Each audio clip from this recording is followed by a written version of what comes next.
Off the bike, now. Officer, I wasn't speeding. Don't you understand human language? Idiot! Sergeant Brett Anderson grabbed her jacket and shoved her aside. The Ducati crashed onto asphalt. Kneel! Hands up! She knelt, calm, hands raised. He circled her like something he stepped in. A $40,000 Ducati. He laughed. You stole it. It's mine. I can prove. Yours? He bent down. Poor penniless black people like you are lucky to even have something to eat. Face pressed into pavement. Knee on her back. Cuffs snapped tight. I'll take you to a mental hospital where you'll come to your senses. She lay still, then whispered. You're making a terrible mistake. He pressed harder. You're the mistake of creation. But he had no idea what he just did would completely destroy him. But before we get to that, let me take you back. 3 hours earlier, same city, different world. 6:15 in the morning, Savannah, Georgia. The kind of Saturday where the air sits heavy and warm before the sun even clears the trees. Spanish moss hanging low over Bay Street. Sprinklers hissing across front lawns. The neighborhood still half asleep. Inside a red brick townhouse on East Gaston Street, a woman stood in front of her bathroom mirror.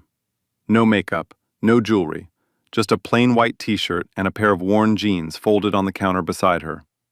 Her name was Helena Powell. On the wall behind her, framed degrees. Howard University, Yale Law School. A photograph of her shaking hands with the Chief Justice on the day of her federal appointment. Another frame? A folded American flag, triangle tight, from her husband Terrence's 22 years of military service. On weekdays, Helena wore a black robe and sat behind a bench in the United States District Court for the Southern District of Georgia. She decided cases that shaped people's lives. Constitutional rights, civil liberties, federal crimes. But on Saturdays, she wasn't Judge Powell. On Saturdays, she was just a woman who liked to ride. She walked down to the garage and pulled the cover off her cherry red Ducati Panigale. She bought it the week after her Senate confirmation, her one indulgence. Terrence called it her midlife crisis. She called it the only place in the world where nobody needed anything from her. She zipped up her riding jacket, plain black, no insignia, no courthouse ID, nothing that said who she was. That detail would matter later. She rolled the Ducati out into the morning light. The engine turned over with a low growl that rattled the garage walls. She pulled on her helmet, clicked the visor down, and disappeared into the streets of Savannah. The historic district first. Slow curves through Forsyth Park, the smell of fresh-cut grass and coffee drifting out of a cafe on Whitaker Street. Then south toward Thunderbolt, quieter roads, older houses, oak canopies so thick the sunlight came through in coins. She stopped at the gas station on Victory Drive, topped off the tank. The attendant, a kid, maybe 19, said, "Nice bike." She smiled and said thanks. That was it. No one recognized her. No one ever did. Out here, without the robe, she was invisible. And that was exactly how she liked it. Now, here's what makes this story different from every other traffic stop gone wrong. At that exact moment, sitting in her chambers back at the courthouse, was a case file 4 inches thick. Stamped across the front, Crawford versus Savannah Chatham Metropolitan Police Department. A civil rights lawsuit, pattern and practice, racially motivated traffic stops, excessive force, falsified reports. Exposed by 3 years of complaints, dashcam footage, and one very determined plaintiff's attorney named Diane Crawford. Multiple officers named as defendants, and the judge assigned to the case, the one who would decide whether those officers kept their badges or lost everything, was Helena Powell. The same Helena Powell, currently cruising south on Victory Drive, with the wind in her ears and not a single worry on her mind. Now let's go to the other side of town. A white and blue squad car sat idling in a Waffle House parking lot off Duren Avenue. Inside, 2 officers. Behind the wheel, Sergeant Brett Anderson, 18 years on the force, 46 years old, 3 commendations, 14 citizen complaints, every single one dismissed, every single one filed by a black motorist. Beside him, Officer Kyle Dawson, 24, fresh out of the academy, still learning the job, or at least still learning Anderson's version of it. Anderson was in a mood. He stabbed at his hash browns and talked with his mouth full. This lawsuit is a joke, a witch hunt. Some diversity judge is going to sit up there and tell us how to do our jobs? Dawson said nothing, sipped his coffee. I'll tell you what, Anderson continued, crumpling his napkin. If I see anything out of place today, anything, I'm making a stop. Let them write that up in their little report. He tossed $2 on the table and stood up. 10 minutes later, a cherry-red Ducati rolled past his cruiser on Victory Drive. A black woman at the handlebars. Anderson watched it pass. His jaw tightened. Since when do they ride bikes like that? He flipped on his lights. The blue lights hit her mirrors like a slap. Helena glanced down at her speedometer. 31 in a 35 zone. She wasn't speeding, wasn't weaving. Her taillight worked. Her registration was current. There was no reason for this stop. But she knew the drill. She signaled right. Pulled over slowly onto a residential side street lined with live oaks. Cut the engine. Removed her helmet and set it on the tank. Placed both hands on the handlebars where they could be clearly seen. She'd read too many case files to do anything else. The cruiser parked 15 feet behind her. The light bar kept spinning, red and blue streaks crawling across the front of a small white house. A sprinkler ticked in someone's yard. A dog barked twice, then went quiet. A curtain moved in a window across the street. Anderson took his time getting out. He adjusted his belt, touched the top of his holster, popped a piece of gum in his mouth and chewed it slowly. Walked toward her the way a man walks when he wants you to feel small before he even opens his mouth. Dawson followed 3 steps behind, hand resting on his radio. His eyes were already uneasy. Anderson didn't greet her, didn't introduce himself, didn't state the reason for the stop. Nothing. He just stood there, arms crossed, jaw working the gum, eyes moving slowly from the Ducati's exhaust pipes to her riding boots to her face, taking his time, making her wait. You know why I pulled you over? Helena kept her voice level. No, sir, I don't. I was doing 31 in a 35. That's not what my radar said.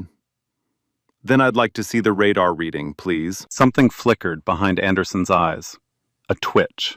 A crack in the script. Most people didn't ask to see the radar. Most people apologized immediately. Most people looked at the ground, said, "Sorry, officer, won't happen again." Helena did none of those things. She looked him dead in the eye, calm, patient, like she had all the time in the world. And that bothered him. A lot. Anderson's jaw shifted. He leaned in a step closer, close enough that she could smell the cheap coffee and hash browns on his breath. License and registration. Of course. Helena moved slowly, deliberately. She narrated every movement out loud, a habit she'd developed not from fear, but from studying hundreds of body camera transcripts in her courtroom. I'm reaching into my left jacket pocket for my wallet. She pulled out her license, then reached into the Ducati's side compartment for the registration card, held both out with a steady hand. He snatched them without a word, didn't say thank you. Just turned and walked back to the cruiser like she'd handed him a piece of trash. Dawson stayed behind, standing near the rear wheel, eyes on the ground. He looked like a kid standing outside the principal's office, except the kid wasn't the one in trouble. Helena sat still, hands on the handlebars, morning sun warming the back of her neck, a mockingbird singing somewhere in the oak canopy above her. The air smelled like jasmine and fresh-cut grass. The kind of morning that should have been peaceful. It wasn't. 3 minutes passed. Then 5. Then 8. She knew what he was doing, running her name through every database he could access, hoping something, anything, would come back. A warrant, a flag, an unpaid ticket from 2009, anything to justify what he'd already decided to do before he even turned on his lights. Nothing came back, because there was nothing to find. Not a speeding ticket, not a parking violation, not even a late library book. Helena Powell's record was spotless. And that made everything worse. Because now he had nothing. No reason, no cause, no excuse. Just a black woman on a nice bike who refused to look scared. Anderson walked back, slower this time, heavier. His face had changed. The smirk was still there, but something harder sat behind it now. She was clean, and clean wasn't what he wanted. So he did what officers like him always do when the facts don't cooperate. He lied. Registration doesn't match. Helena blinked. Excuse me? The registration on this vehicle doesn't match our system. Possible stolen motorcycle. That's not possible. I renewed it 8 weeks ago. The card you're holding right now is current. Well, the system says otherwise. Not my problem. Then the system is wrong. I can pull up the confirmation email on my phone if... Did I ask you to reach for your phone? His voice jumped, sharp, loud enough for Dawson to flinch. Keep your hands where I can see them. Do not reach for anything. Helena placed her hands back on the handlebars. Slowly. Fingers spread wide. I'm not reaching for anything, Sergeant. I'm offering to resolve the discrepancy. The only thing you're going to do is step off the bike. On what grounds? The question landed like a glass breaking in a silent room. Anderson's nostrils flared. His neck flushed red above his collar. A vein pulsed at his temple. Nobody asked him that. Nobody. Not on his beat. Especially not someone who looked like her. On a street like this, on a bike like that. On the grounds that I told you to, that's all you need. Sergeant, I'm asking for the legal basis. I have a right to know. You have a right to do what I tell you. Nothing more. Get off the bike before I remove you myself. Helena held his stare for a long, quiet second. She could feel the weight of it, the threat underneath the words. She knew what remove you myself meant. She'd read the medical reports. She'd seen the photographs in her courtroom. Bruised wrists, scraped faces, dislocated shoulders. All from people who were removed during routine stops. She dismounted, slowly. Stood beside the Ducati with her hands at her sides, feet together, back straight, chin up. She looked like someone standing at a podium, not someone being detained on a sidewalk. And that made Anderson furious. You got an attitude problem, you know that? I don't have an attitude, Sergeant. I'm exercising my constitutional rights. Your rights. He repeated it like it tasted bad. Turned to Dawson with a sneer. You hear that, Dawson? She's exercising her rights. Isn't that something? Dawson didn't laugh. He shifted his weight from one foot to the other. His body camera, clipped to the center of his chest, was recording. The small green light blinked steadily. He said nothing, but his jaw was tight. Anderson turned back to Helena, stepped close enough that his shadow fell over her entirely. Here's what I think. I think you're driving a stolen motorcycle. I think you've got a fake registration. And I think that attitude of yours is about to land you face first on the ground. None of that is true, Sergeant, and I believe you know that. We'll see. He was building a case. Not a real one, a fiction, layering lie on top of lie. Helena could see the architecture of it.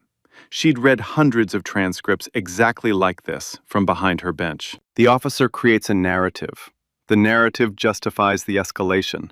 The escalation justifies the force. And by the time the report gets written, the victim becomes the aggressor. She'd seen this pattern 100 times in her courtroom. She never imagined she'd be living it on a sidewalk. Across the street, a door creaked open. An older black man stepped onto his porch, arms folded, watching. His name was Gerald, 68 years old, retired bailiff from the federal courthouse. He recognized Helena the moment he saw her face. His hand moved slowly toward the phone in his pocket. Behind him, a teenage girl appeared in the doorway. Brianna, 15, already holding her phone up, camera light on, recording. 2 houses down, a woman in a bathrobe stepped onto her front stairs, hand over her mouth. A man walking his dog across the intersection stopped, stood still, watched. The neighborhood was waking up, and it was watching. Anderson didn't notice any of it, didn't see the cameras, didn't see the eyes. He was too focused on Helena, too convinced that the badge on his chest made him untouchable. He pulled a pair of blue latex gloves from his back pocket, stretched them over his fingers one at a time. The snap of rubber echoed off the quiet houses like a small, sharp warning. "Tell you what," he said, smiling for the first time. "Let's see what else you're hiding." Anderson walked toward the Ducati like he owned it. He ran his gloved hand along the gas tank. Slowly, deliberately.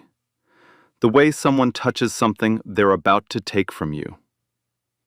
He crouched down and looked at the engine, stood back up and circled the bike, taking his time, performing for no one but himself. "Nice bike," he said. "Real nice. Way too nice. Let's have a look inside." Helena's voice came steady. "I do not consent to a search, Sergeant. You have no probable cause." Anderson didn't even turn around. He popped the rear storage compartment and started digging through it with both hands. "No probable cause?" He laughed, a short, ugly sound. "You're nervous, shaking like a leaf. That's probable cause enough for me." "I'm not nervous, and nervousness has never been sufficient cause for a warrantless search.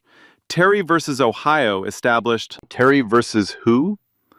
Anderson pulled items out one by one. A bottle of water. He dropped it on the asphalt. A phone charger. He tossed it over his shoulder. A small leather pouch with a tire pressure gauge inside.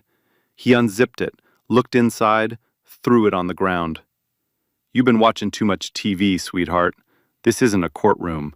This is my street." He kept digging. Pulled out a pack of tissues, threw it down. A pair of sunglasses in a case. Opened them, tossed them.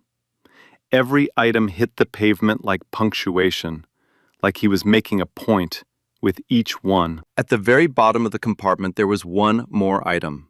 A courthouse ID lanyard, face down. The clip had caught on the fabric lining, so Anderson didn't grab it. He brushed past it, didn't see the seal, didn't flip it over, just shoved it aside with the back of his hand, and kept looking for something that wasn't there. That lanyard, the one he couldn't be bothered to look at, would end his career. But not yet. He slammed the compartment shut. Nothing. No drugs, no weapon, no contraband. Not a single thing out of place. Just the ordinary belongings of an ordinary woman on an ordinary Saturday morning ride. Anderson stared at the closed compartment for a long second. His jaw worked the gum faster now. He was empty-handed, and he knew it. But admitting that would mean admitting the stop was wrong. And Brett Anderson had never admitted he was wrong about anything in 18 years on the force. So he did what he always did. He made it her fault. He walked back to Helena, stood so close she could feel the heat radiating off his uniform in the morning sun. He looked down at her, 6'1" to her 5'6", and let the silence press against her like a wall. Then he spoke, low, quiet, just for her. You people always got something to hide. Always. Helena didn't flinch, didn't step back, didn't break eye contact. I'm requesting your badge number and your supervisor's name, Sergeant. The words hit him like a match dropped on gasoline. My badge number? His voice cracked upward. He took a step closer, then another. You want my badge number? Are you serious right now? Who do you think you're talking to, huh? Who do you think you are? I'm talking to a public servant who is required by law to identify himself when asked. Public servant. He repeated it slowly, let it sit in the air between them. Then he shook his head. You got a real mouth on you, a real big mouth for someone in your position. His left hand shot forward and grabbed her wrist, hard. He spun her around and slammed her against the side of the Ducati. The bike rocked on its kickstand. Her palms hit the leather seat. It was hot from the sun, burning against her skin. Don't you ever talk to me like you are somebody. Because out here, you're nobody. You understand that? Nobody. Dawson stepped forward. His voice came out thin. Sarge, maybe we should just let her go. There's nothing in the... Back up, Dawson. But Sarge, the compartment was clean. There's no reason to... I said back up. Anderson didn't look at him. His eyes were locked on Helena. His grip on her wrist tightened until his knuckles turned white. This one thinks she's special. Thinks she can throw legal terms at me like she's some kind of lawyer. Let me show her how things work out here in the real world. He kicked her feet apart, grabbed the back of her neck with his free hand, and drove her face first into the asphalt. The pavement was rough, warm. It smelled like motor oil and dust and dried rain. Small stones pressed into her cheek. Her palms scraped against the concrete as he wrenched her arms behind her back. The cuffs clicked. Once. Twice. Each click tighter than it needed to be. Tight enough that the metal edge dug grooves into her skin. Tight enough to leave marks that would still be visible in photographs 3 days later. His knee came down on her spine. Heavy. Deliberate. Not the weight of necessity, the weight of enjoyment. He settled into it the way someone settles into a chair, comfortable, in no hurry to get up. There you go, he said softly. That's more like it. That's where you belong. Right there, on the ground. Helena's face was pressed sideways against the pavement. She could see the underside of her Ducati, a leaf stuck to the exhaust pipe, an ant crawling along a crack in the asphalt, a piece of broken glass catching the sunlight 2 feet from her nose. The world reduced to 2 inches of dirty concrete. She spoke, voice strained from the weight on her back, but every word was clear. Every word was precise. This is unlawful detention. I have committed no crime, and this stop was conducted without legal basis. Anderson leaned down, his mouth inches from her ear. She could hear him chewing that same piece of gum, could smell the coffee and the sweat and the cheap cologne underneath. You'll find out what crime when I decide what crime. You understand? I decide, not you, not your little legal terms, not your constitution. Me. I'm the law on this street. I'm the judge, the jury, and everything in between. So shut your mouth and stay down. He pressed harder. She felt her ribs compress against the pavement. Her breath came shorter. She closed her eyes. Not in defeat, in discipline. The same discipline that carried her through 3 years of law school, through Senate confirmation hearings, through every courtroom where someone looked at her and saw the wrong thing first. She would not give him the satisfaction of a sound. Across the street, Brianna's hands were shaking, but her phone was steady, rock steady. She'd been recording for 4 minutes and 12 seconds. Every word, every shove, every click of the handcuffs. Every sentence Anderson spoke was now saved on a 16-year-old girl's phone. The older man, Gerald, had already stepped back inside his house. He was on the phone. His voice was low and fast and very, very specific. "This is Gerald Hawkins, retired bailiff, Southern District Federal Courthouse. I'm watching an officer assault Judge Helena Powell on 43rd Street in Thunderbolt. Badge says Anderson. I need the U.S. Marshal Service here, right now. Not local PD, federal." The woman in the bathrobe had crossed the street. She stood on the curb, 20 feet away. "She didn't do anything," she shouted. "Why are you doing this? Leave her alone." Anderson pointed at her without looking up. "Back up, all of you. Back up or I'll arrest every one of you for obstruction. Try me." Nobody moved. Nobody backed up. The phone stayed raised. The eyes stayed open. Anderson grabbed his radio, keyed the mic. "Dispatch, Unit 14, non-compliant suspect on 43rd and Victory, possible stolen vehicle. Suspect resisted lawful orders, requesting backup." Every single word was a lie, and every single word was now on the record. Dawson stood 4 feet away. His hands hung at his sides like dead weight. His body camera blinked green. He looked at Helena pressed into the ground, then at Anderson kneeling on top of her, then at the crowd with their phones raised, then back at Helena. He knew this was wrong. Every part of him knew it. His training, his conscience, the oath he swore 5 months ago with his mother in the front row. Everything inside him screamed, do something, say something, step between them. He didn't. He just stood there, jaw clenched, eyes down, and his silence became its own kind of weapon, aimed not at Anderson, but at the woman on the ground.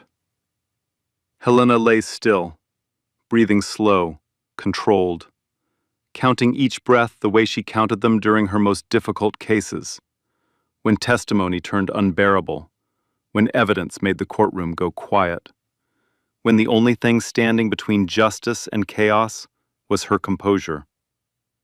1 breath. 2. 3. Then, from inside the Ducati's storage compartment, her phone buzzed. Then again. Then again. The screen lit up through the gap in the compartment lid. Caller ID glowing blue in the shade. Terrence. Anderson glanced at it, rolled his eyes. "Boyfriend's calling," he muttered. "Too bad you can't pick up." It rang again, and again, and again. On the other end of that call was a retired Army colonel who had tracked his wife's location on his phone and was staring at a dot that hadn't moved for 15 minutes on a street where she had no reason to stop. Terrence Powell was already in his car, already driving, already 12 minutes away. But someone else was closer, much closer, and they were already on their way. 2 minutes passed. Anderson was bored now. The rush was fading. Helena was too quiet, too still, too controlled. She wasn't crying, wasn't begging, wasn't giving him anything to feed on. So he went back to the bike. He popped the storage compartment again. This time he dug deeper, shoved aside the phone charger he'd already tossed, pushed past the tire gauge pouch. His fingers caught on something wedged against the lining. The lanyard. He pulled it free and held it up. A standard ID badge on a navy blue strap. He almost tossed it on the ground with everything else. Then he flipped it over. The seal hit him first. Gold. Embossed. Unmistakable. United States District Court, Southern District of Georgia. Below the seal, a photograph. Helena's face. Same eyes that had stared him down 10 minutes ago. Same calm expression. Same composure he'd mistaken for arrogance. And beneath the photograph, in capital letters, Anderson's hand stopped moving. His fingers went loose around the lanyard. His mouth opened, but nothing came out. The gums stopped. The smirk vanished. The color drained from his face like someone had pulled a plug. Dawson saw it over his shoulder. He leaned in, read the name, then read it again. His lips moved without sound. Then he whispered, barely audible, the 5 words that ended everything. "Sarge, that's the judge. That's the judge on our case." Anderson didn't respond. He was staring at the badge the way you stare at a positive test result, the way you stare at a letter that starts with, "We regret to inform you," the way you stare at something when your brain already understands, but your body hasn't caught up yet. The lanyard dangled from his fingers, swinging slowly in the morning breeze. Behind him, on the ground, cheeks still pressed against the dirty asphalt, hands still cuffed behind her back, Helena turned her head. Just enough to see him. Just enough to make eye contact. And she said it. Quiet. Steady. Without a single trace of anger or triumph or vengeance. Just fact. Pure, simple, devastating fact. "Now you know my name, Sergeant. You've been calling me sweetheart, nobody, a mistake of creation. But my name is Judge Helena Powell. And the case file sitting on my desk right now, Crawford versus Savannah Chatham Metropolitan Police Department, has your badge number on page 6. Anderson's legs went soft. He took a step backward, then another.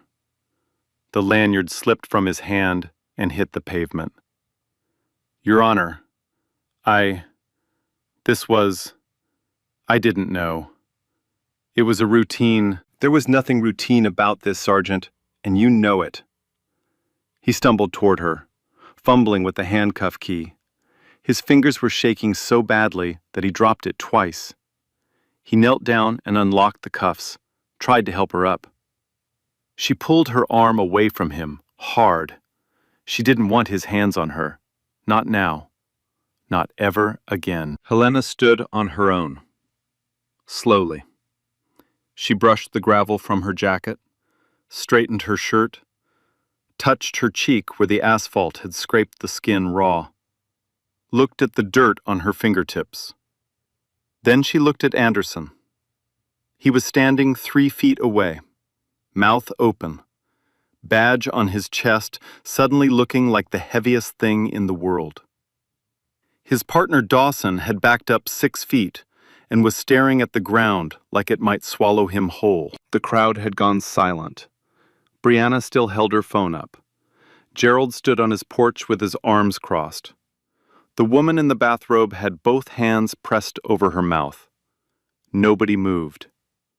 Then, from the end of the street, a sound. Low at first, then louder, then impossible to ignore. Sirens. But not the local kind, not Savannah Chatham PD. 2 black SUVs turned the corner at speed. Federal plates, tinted windows. They rolled to a stop 20 feet from the scene. Doors opened simultaneously. Chief Federal Marshal Raymond Caldwell stepped out of the lead vehicle. 6'2", gray hair, 61 years old, 34 years in federal law enforcement. He wore a dark suit and a face that looked like it had been carved from granite. He took one look at Helena. Scraped cheek, dirt on her jacket, red marks on her wrists where the cuffs had been. And his expression didn't change. It didn't need to. The temperature on the entire street dropped 10 degrees. He turned to Anderson. "Sergeant, step away from the judge, now." Anderson stepped back. His hands rose slightly, instinctively, palms out. The same gesture Helena had made 10 minutes ago when he told her to put her hands up. The irony was perfect. And it was brutal. Caldwell walked past Anderson without another glance. He approached Helena. His voice dropped, low, respectful, furious underneath. "Your Honor, are you hurt?" Helena looked at him. For the first time in the entire encounter, her composure cracked. "Not much. Just a flicker. A tightness around her eyes. A breath held half a second too long. I'm standing, Ray. That's enough for now." Caldwell nodded once, then turned back to face Anderson and Dawson. Anderson, the man who 10 minutes ago had his knee on a federal judge's spine, who called her nobody, who told her she was a mistake of creation, who chewed gum in her ear while she lay cuffed on the ground, was now standing with his hands at his sides, trembling. The badge on his chest caught the morning sunlight. It would be the last time he ever wore it. Anderson started talking the second Caldwell looked at him. Fast, stumbling, desperate, like a man feeling the ground open beneath his feet. "Marshal, this was routine. The registration flagged in our system. I was following protocol. I had no idea who she—" "The registration is valid." Caldwell's voice could cut steel. "I ran it personally on the way here. Current, clean. Registered to Helena R. Powell. Not a single flag. So let's skip the lies, Sergeant. You're already drowning." Anderson pivoted. She was uncooperative, refused to comply with a lawful. She cited Terry versus Ohio. She asked for your badge number. She asked for the legal basis of your stop. Caldwell stepped closer. "That's not non-compliance, Sergeant. That's the United States Constitution. The one you raised your right hand and swore to uphold." Anderson's mouth hung open. Every excuse collapsed before it reached the air. Caldwell extended his hand, palm flat, steady. "Badge, weapon, both of you, now." "Marshal, if we could sit down at the station with Captain Simmons, 10 seconds, badge and weapon in my hand, or I cuff you on this sidewalk in front of every camera on this street." Anderson's fingers crawled to his chest. They shook. He unclipped the badge, 18 years of service in a trembling palm. He stared at it for a second, then placed it in Caldwell's hand. Drew his sidearm, cleared the chamber, laid it on the cruiser's hood with a dull, final sound. Dawson stepped up without being told, badge off, weapon down, handed over in silence. His face had no color left. 2 officers, disarmed, debadged, standing in the morning sun with empty hands and nowhere to hide. Brianna's phone still raised, the crowd still watching. 15 minutes later, Captain Lloyd Simmons arrived in a department SUV. 58, career bureaucrat. 30 years of making problems disappear without ever solving them. He stepped out with his chest forward. "Marshal Caldwell, this is clearly a departmental matter. My office can handle an internal—" "Captain." Caldwell didn't look at him. "Your officer assaulted a sitting federal judge. Illegal stop, warrantless search, fabricated probable cause, excessive force, false report to dispatch. This became federal the moment his knee hit her spine. Your jurisdiction here is 0. Simmons looked at Anderson. Anderson stared at the pavement like it was the only safe place left. "Both body cameras and the dash cam are under federal preservation order," Caldwell continued. "Every frame. If anything is deleted, altered, or lost, separate federal felony. for everyone involved. "Clear," Simmons said quietly. A marshal stepped forward with evidence bags. Dawson unclipped his camera and dropped it in. Anderson couldn't manage his, fingers shaking too badly. The marshal removed it for him, both cameras still blinking green. Every word from that morning. "You people always got something to hide. You're the mistake of creation.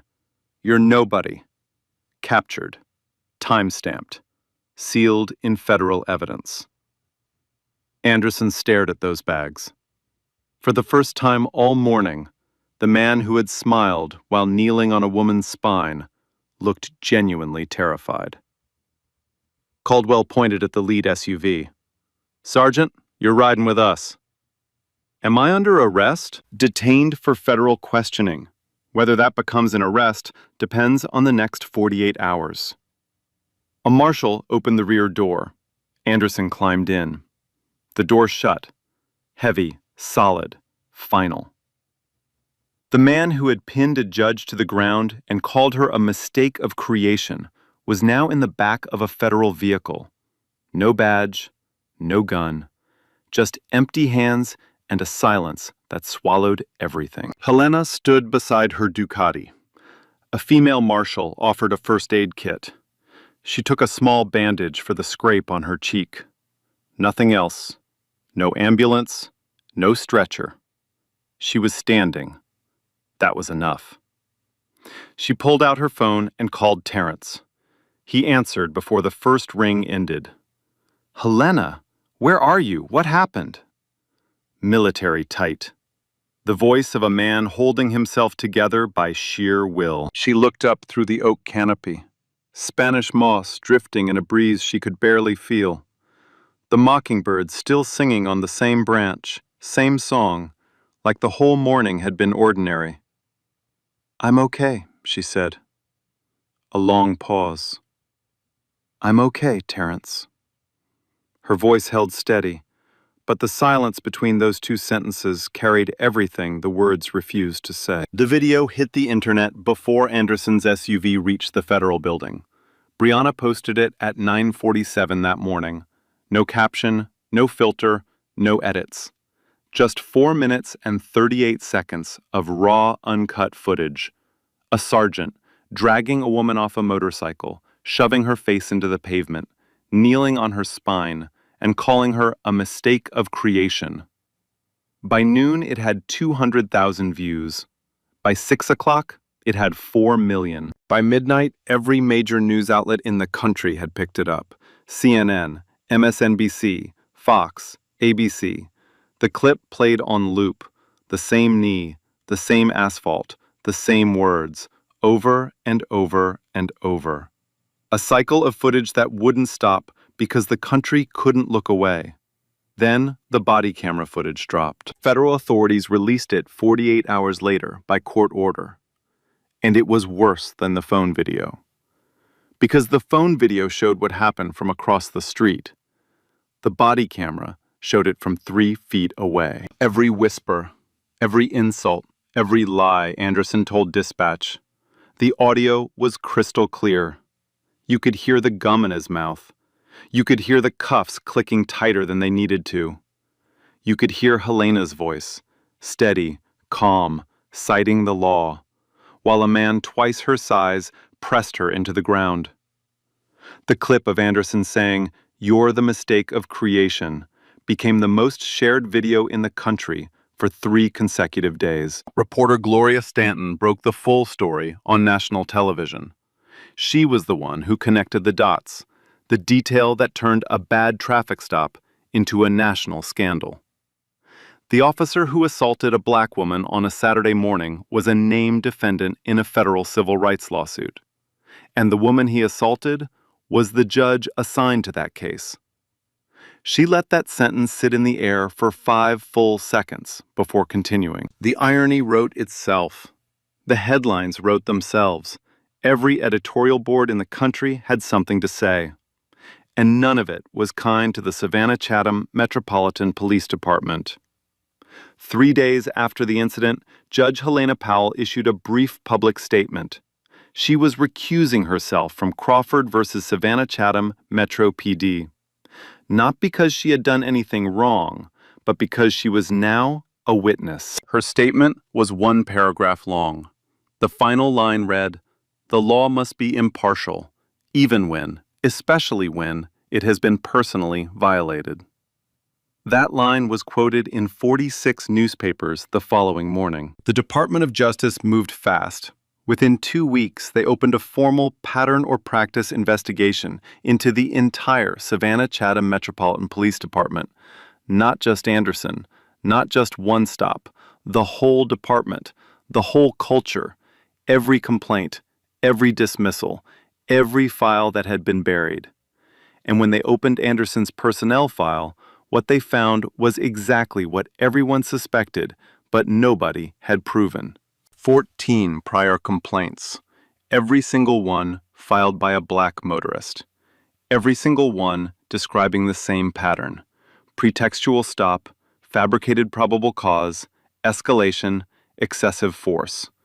Different names, different streets, different dates.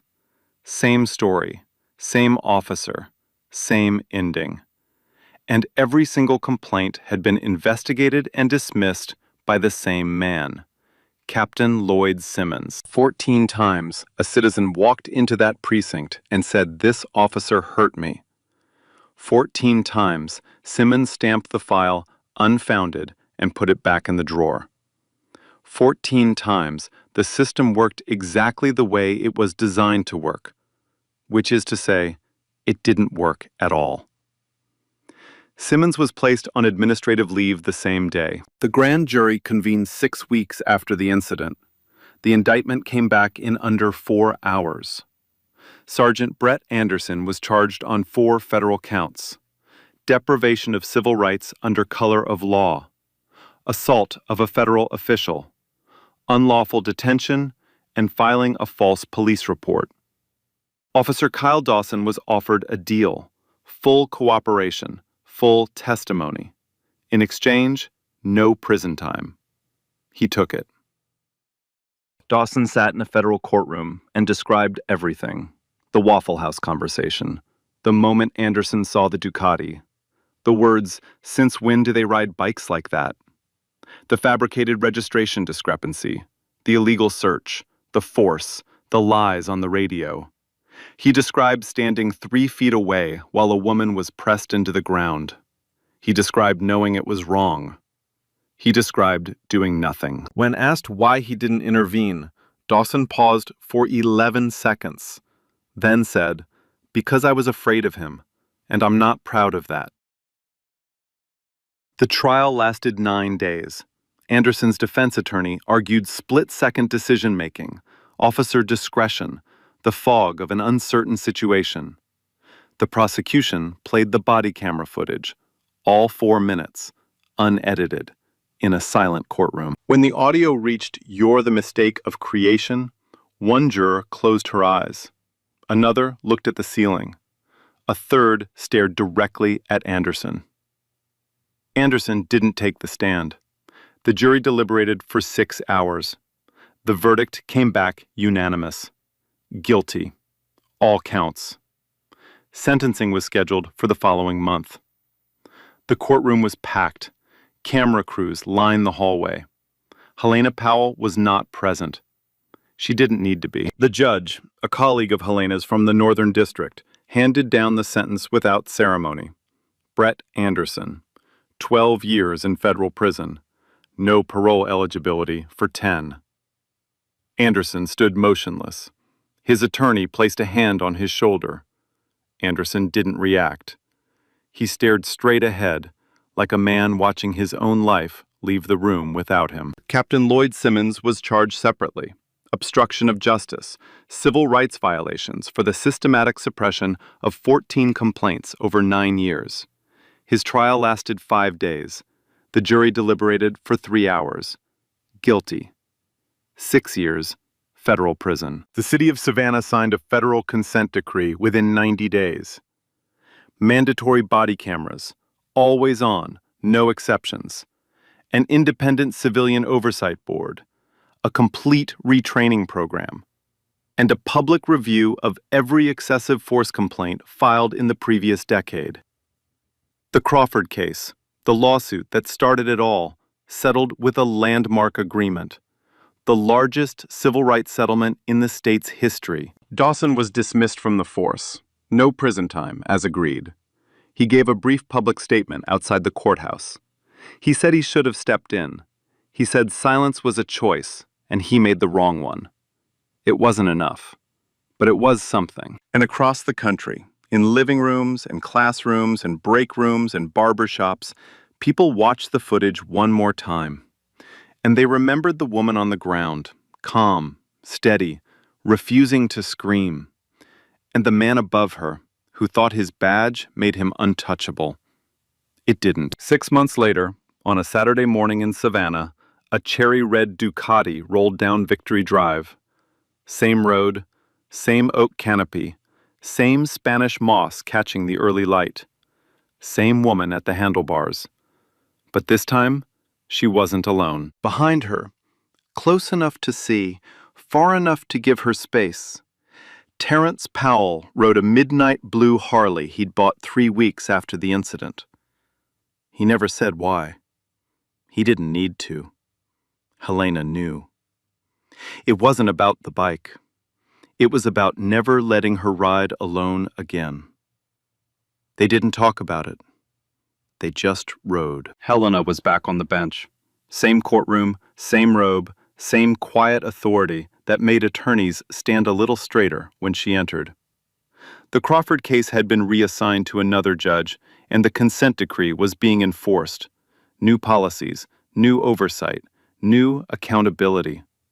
Slowly, painfully slowly, things were beginning to change. In her chambers, behind her desk, hanging on a hook on the back of the door, was a black riding jacket, torn at the left shoulder, scuffed along the elbow, gravel dust still ground into the leather along the back.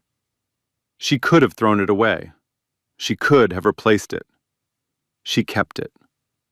Her law clerk, Diane Crawford, asked her once why she didn't get rid of it. Helena looked at the jacket for a long time, then said, "The robe doesn't protect you from the world, Diane. It just means you have to protect the world better." That jacket reminds me of both. Brianna, the 16-year-old who held her phone steady while her hands shook, received a full scholarship from the Southern Civil Rights Foundation. Helena wrote the recommendation letter herself. 3 paragraphs. The last line read, "Courage is not the absence of fear. Courage is a shaking hand that doesn't put the camera down." Gerald Hawkins, the retired bailiff who made the call, was invited to the federal courthouse for a commendation ceremony. He shook Helena's hand in the lobby afterward. He said, "I just made a phone call, Your Honor. That's all." She held his hand with both of hers and said, "You made the call that mattered, Gerald. Don't ever forget that." And Brett Anderson? 12 years. Federal prison. No cameras. No badge. No authority. No one calling him sergeant. Just a man in a cell with nothing but time and the memory of a Saturday morning when he looked at a woman and saw nothing, and everything he refused to see looked back. No redemption arc, no tearful interview, no second chance documentary, just consequence. Plain, ordinary, irreversible consequence. Some stories don't end with forgiveness. Some stories end with accountability. This is one of those. What do we do when we see it? Not what do we post. Not what do we tweet. What do we actually do? In that moment, on that sidewalk, when a woman is on the ground and a man with a badge is telling everyone to back up. Do you film? Do you call? Do you step forward? Do you stay silent? Gerald made a phone call. Brianna held up a camera. A woman in a bathrobe crossed the street and shouted. None of them wore a badge. None of them had authority. None of them had power. But every single one of them chose to act. And that made all the difference. So here's my question for you, and I mean this. Drop your answer in the comments. Don't scroll past. Tell me, if you were standing on that sidewalk, what would you have done? If this story made you feel something, hit that like button, share it with someone who needs to hear it, and subscribe, because we've got more stories coming, and they don't get any easier. One last thing. Remember this. The badge doesn't make the person. The person makes the badge. Don't ever forget that. Here's what I need to say. A badge is supposed to protect people.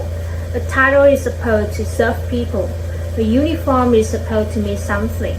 But the moment you use any of those things to hurt someone, to humiliate them, to crush them, to make them feel like they're less than the human, you don't deserve to wear it, period. Because the power doesn't make you look good. It just shows the world what was already inside you. Give a good person power, they protect. Give a bad person power, they destroy. The power didn't change them, it just took the mask off. And here's the part that matters most. You don't need a badge to do the right thing. You don't need a title. You don't need authority. All you need is a phone call, a camera, a voice that says, leave her alone. The people with no power who choose to act. They are the ones who change everything, not the man with the badge, not the people without one. So, don't wait for someone with authority to do the right thing. Be the one who does it first. Like, share, and subscribe. Real stories, resistance every week. And remember, the badge doesn't make the person. The person makes the badge. Don't ever forget that.